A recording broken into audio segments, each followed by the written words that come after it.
আমাদের যে অঞ্চল নোয়াখালী অঞ্চল, নোয়াখালী জেলাটাকে হয়তো কিছুটা হলেও উনি দিয়েছেন।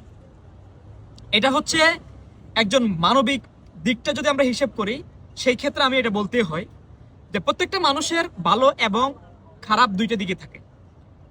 সো আমি খারাপ দিকগুলো ওনার এক্সপ্লোর করব না বা বিশ্লেষণ করতে চাই না, কারণ বিশ্লেষণ করার মতো আমার ইচ্ছে নেই।